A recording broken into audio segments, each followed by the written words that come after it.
Minnesota's oldest state park is huge. We're going to be exploring just a tiny part of it today, and probably trying to hide between raindrops. Now, of course, we'll be walking across its most famous feature, the Mississippi Headwaters, but we'll also be discovering other treasures around the park with on-the-go artist Pam Luer. Let's go, Minnesota!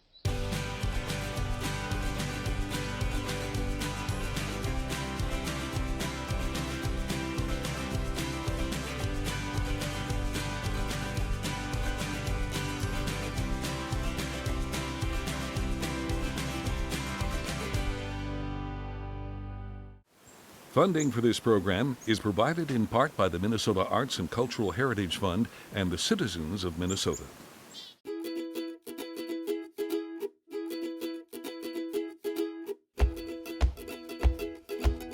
How's the weather going to be today?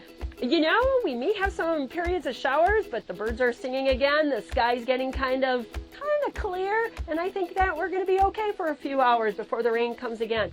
But I don't care. Rain is sometimes the best days for a hike because the wildlife comes out pretty close and most of the people stay off the trails. So it's a good chance to see raccoons, black bears, deer, birds, you name it. You usually can see it in a rainy day. Excellent. And plus you just don't get that sweaty. Yeah, exactly. Exactly. Anytime we have a building project, we have a certain percent of money that goes for arts. And the particular piece of artwork we have here at the Mary Gibbs Center is known as the Headwaters Caretaker Woman. It was produced by an Ojibwa artist, and in the Ojibwa culture, the Mississippi River is a part of the Headwaters. It's in the center of our nation, and it's very important. And women are very important in the Ojibwa community, and so she represents the Mother Earth, and the turtles you see emerging are the turtles that brought the mud up to actually form the earth that we now live on today. And it's a beautiful piece of art. People love it, and as you can see, it's getting shiny from people touching it repeatedly because they just were drawn to it. It's a beautiful piece of art.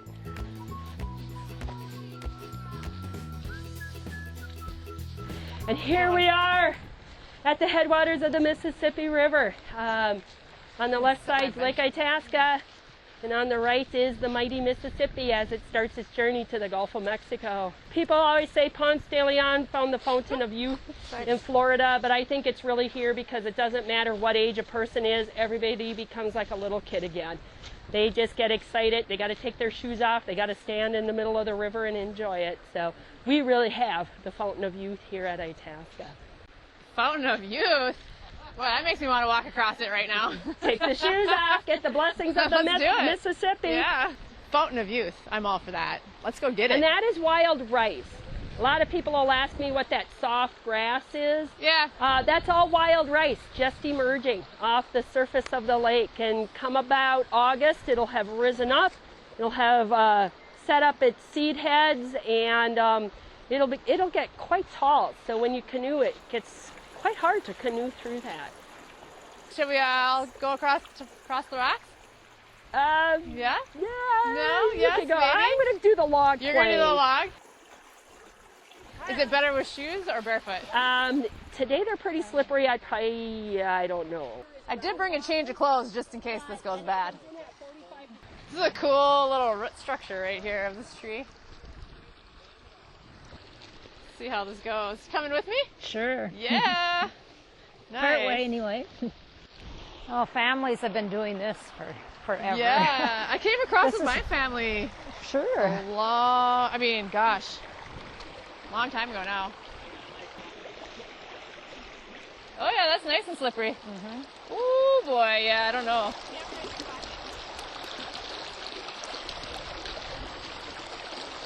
Well, I made it that far.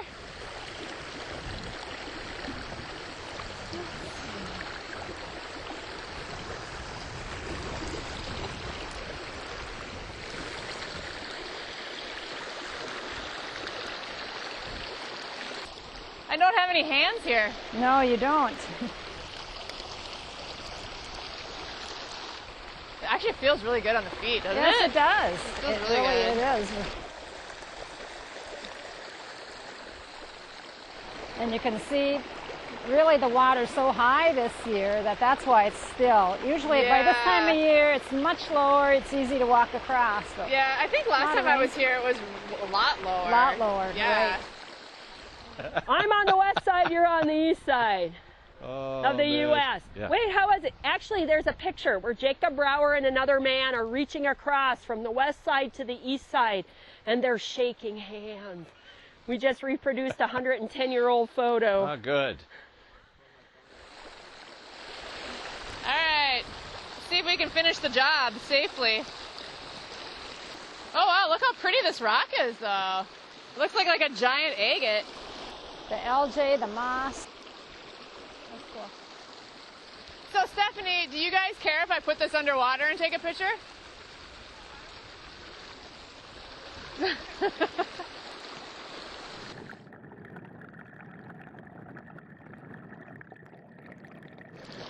You know what? I'm gonna get a shot of you from underwater. Okay, go for it. That looked pretty cool.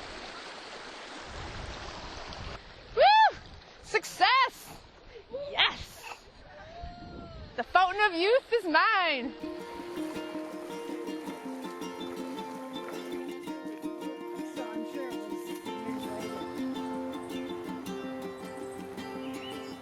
Wow, I can't Look at this, the sun came I out. cannot believe the sun came out.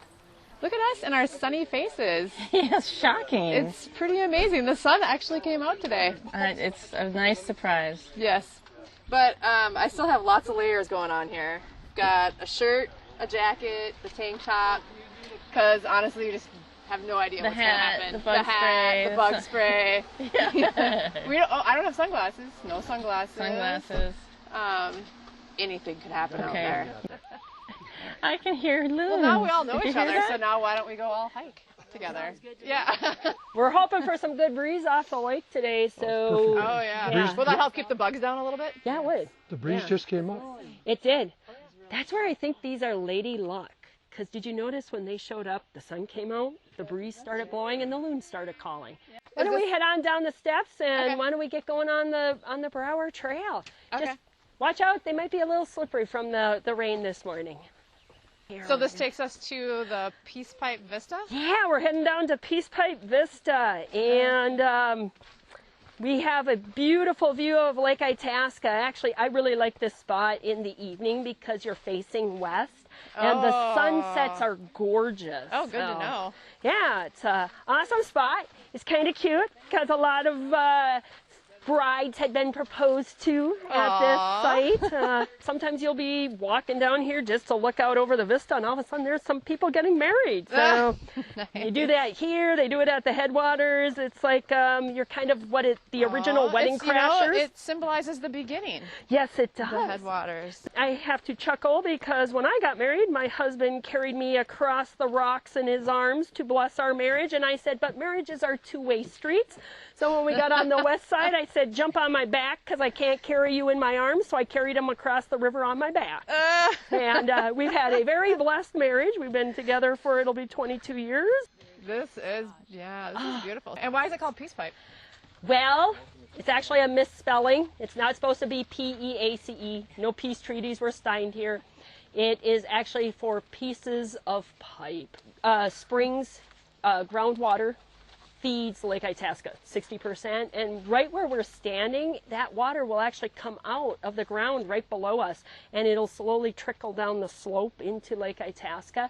And the early homesteaders and pioneers, they would tap pieces of pipe into those springs to collect that fresh water, because it was purified, and it was coming out at 45 degrees, and on a hot summer day, it was great. Right. And when they were doing the state of Minnesota was doing a survey in the 19-teens to collect place names, and the early homesteaders were from Europe, so there was a heavy German and Swedish and Norwegian and accent, and with the lilt that you pick up from this area, they heard pieces of pipe, but they didn't hear the word of, and so they thought it was peace pipe. And the guy miswrote it down, never asked the locals for a spelling correction, and it's been misnamed. So it's really pieces of pipe. Oh, that's pretty funny. We've never gone looking if there still are pieces of pipe here. leaves of 3. This one is okay, but like right in front of him where it's distinctly just 3 individual leaflets, that is your poison ivy. Basically, stay on the trail is what she's saying. Yeah. That's what I'm good hearing. advice. Yeah. Do not touch anything. Avoid green things. Is this poison ivy? I think so. Yes. This one right here. Doesn't it have like the woody stem? And it's got the leaves of 3. Leaves of 3, let it be.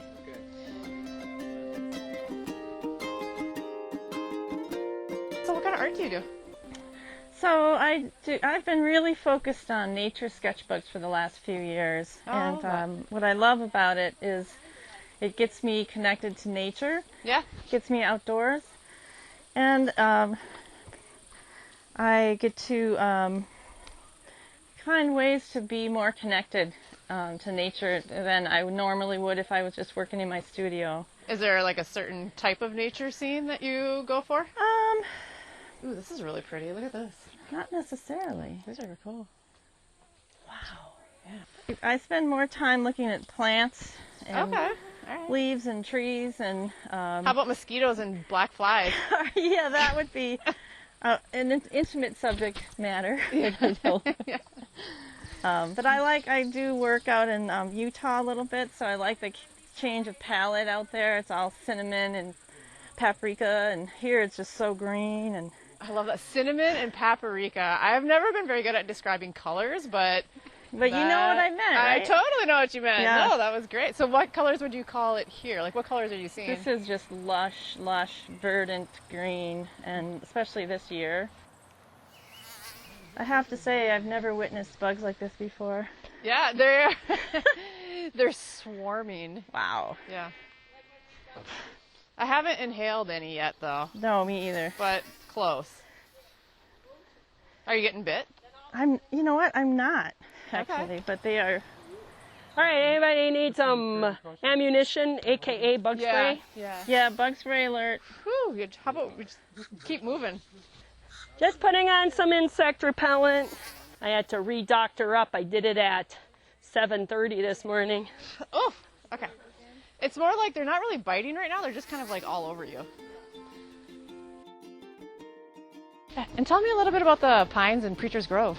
Preacher's Grove to me is a really neat spot. Those are our red pine, which is the state tree of Minnesota. But when you look at the corings out of those trees, if you take a coring and count the growth rings, those trees began their life in 1717. And you think about it, Ben Franklin wasn't even born in 1717, so they have seen a lot of life in this country. I think that one of the things that people like about nature sketchbooks when I teach is they carve out this time to really connect and sit still and just look, which is almost meditative for a lot of Yeah, absolutely. So and plus you get to learn skill or practice a skill. And what I like about the sketchbooks too is that it's not a finished perfect painting. It's gathering information, taking notes. And I always say you might not draw better, but you will see better. Okay.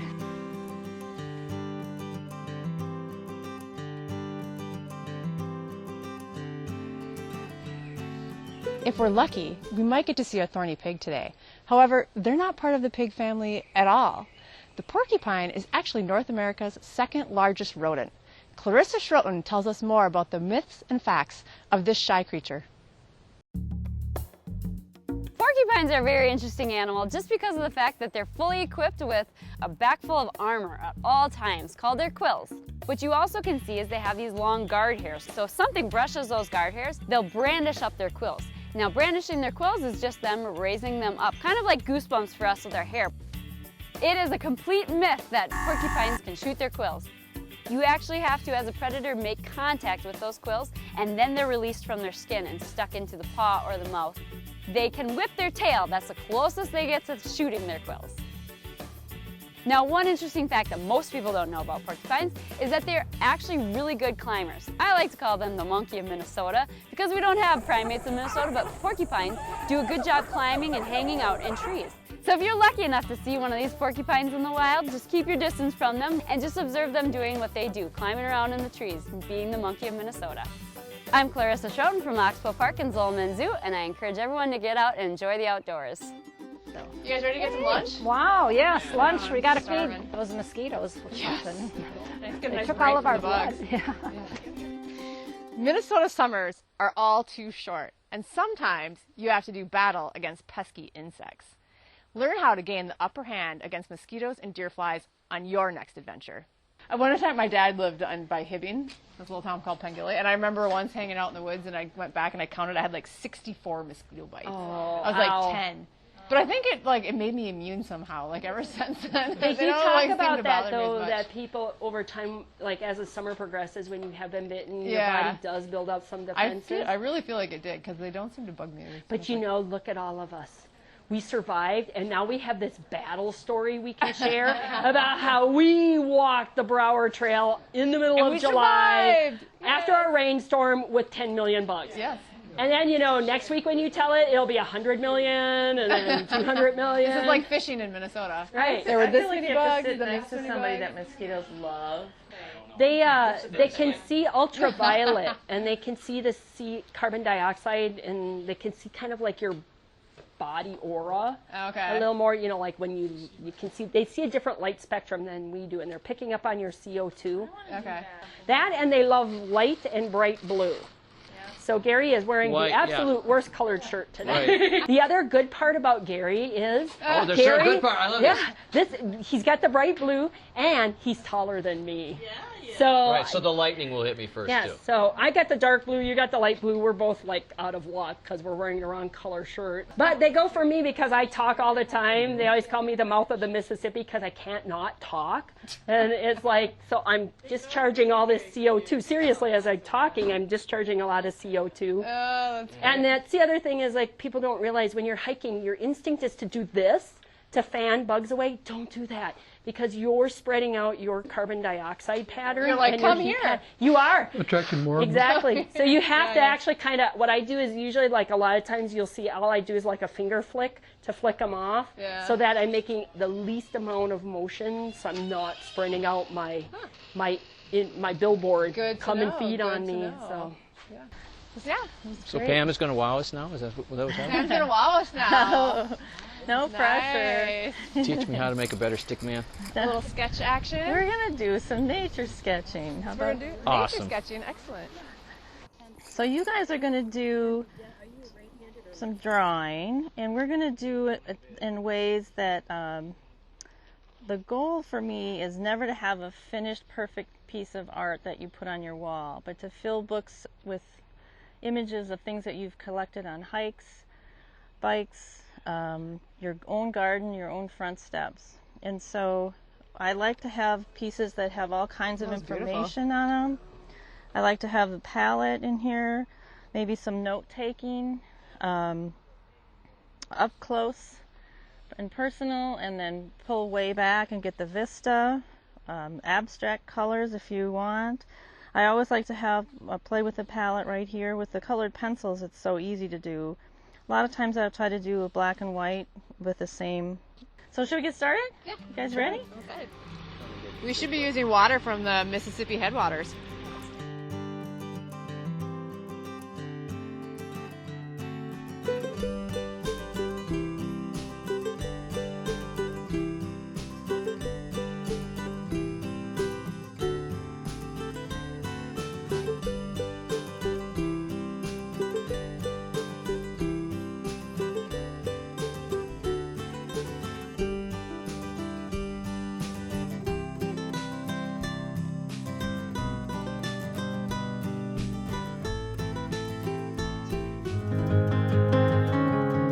Right now I really enjoy working in sketchbooks more than I used to paint quite large. I did a lot of pastels and house paint on sandpaper.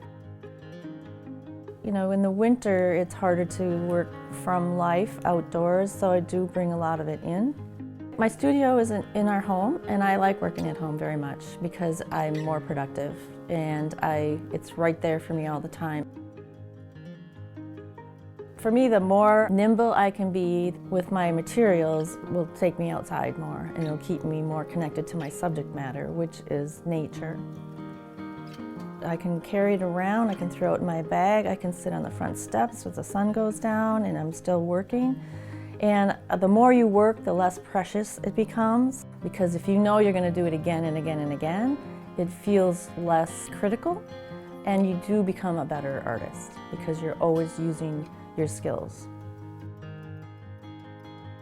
It seems like we're on the move more, and we have less opportunities to pause and, you know, did you hear that bird, or look at the tree that's changing already, and those little tiny natural things that are happening all around us. And so as a kid who was kind of a little bit more of a tomboy, I felt frustrated that I wasn't outside enough, and I wanted to connect more. And I also felt frustrated I wasn't doing enough of my artwork. And so for me, I felt, I just tried to put myself outside more and more and more. It's interesting, the technical process for me has definitely changed through the years, and I feel like I think in terms of color and texture first. For sure color hits me first, and that draws me in. And I'm not saying a riot of color, usually it's very subtle, and so it would be texture and light and how something is lit naturally. You know, it's like, oh, did you see the way the light is hitting the side of that tree? I'm gonna have to draw that tree, or stop and look at it longer. My memories of hiking in Itasca State Park was the incredible amount of green. I thought to myself, there are people that live in different parts of the world that have never seen this much green. It is like you're in a bubble of all kinds of lush green. And it had just rained, and so it had that kind of stormy air quality, so colors were super rich and thick. I would love to see some of the sketchbooks published. I would love to see that. That would make me feel very happy, proud. It's like, wow, look at all this work. Yeah. All right, we have wrapped up our sketching, and we're going to head on over and check out the Old Timers Cabin. Tell me, what is exactly the Old Timers Cabin? The Old Timers Cabin it's a really neat building. It was built in the 1930s by members of the Civilian Conservation Corps, and it only took 4 logs to make one wall. Excellent. And you can stand in it? You bet you can stand in it. You don't have to get on your hands and knees because these are some really big trees. Sweet. Let's go check it out. So how tall do you think each log is? I mean, there must be like, if you were using your body to measure the height. Oh gosh, it's almost 20 to 24 inches. Yeah. Oh, you're very mathematical. Gary, how tall are you? 6'3". You're 6'3"? 4 logs tall is 1 Gary height. That Gary. Both Garys, really. So what we have is, it's a saddle notch log, so you can see how they curved the log that sits on top. Right here, they curved out the bottom so that it would sit and fit snugly on the log below it. Now that's a really tricky cut. And so for these young boys, when we were visiting with one of the gentlemen who worked on this cabin, he said they had to take these logs up and down 20 or 30 times to try and get that curve just right so it would fit really snug. Right. I don't know, but I'm going to follow. Whoa, I love the smell. Kind of got that old wood smell to it. So how old is this cabin? This one was built in 1933-34. Okay, I know, isn't that great? It was one of the very first Civilian Conservation Corps projects here in Itasca State Park. Look at these beams on the ceiling. Look at this story here. They had cut the trees down in the winter and brought them across the lake ice with a team of horses, and then brought them up on the bank to construct the cabin itself. All the metal work was done here in the park by expert blacksmiths, and they were teaching the young guys, the CCC boys were like 18 to 24, and they were teaching them how to do metal work, so it could be a skill they could use when they left the camp.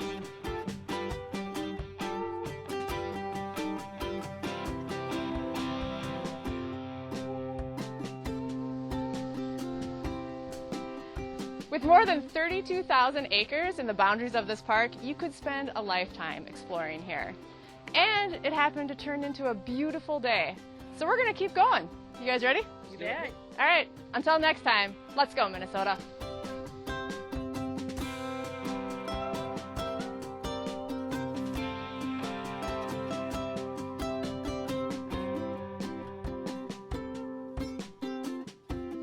So we couldn't leave without checking out the fire tower.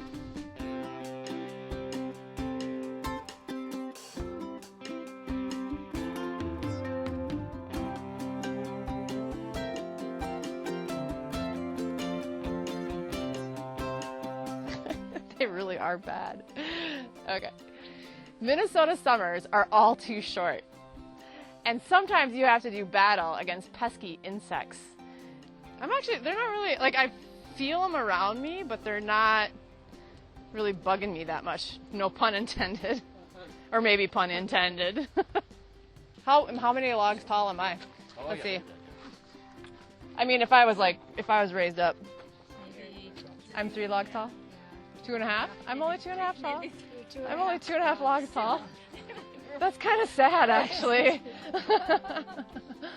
Here it is, the headwaters to the mighty Mississippi, coming out of Lake Itasca. Let's walk across it. Okay, are you ready? Yes. Okay. Here it is, the headwaters to the mighty Mississippi River. Mississippi, M-I-S-S-I-S-S-I-P-P-I. Coming, okay. Here it is, the headwaters to the mighty Mississippi River. Funding for this program is provided in part by the Minnesota Arts and Cultural Heritage Fund and the citizens of Minnesota.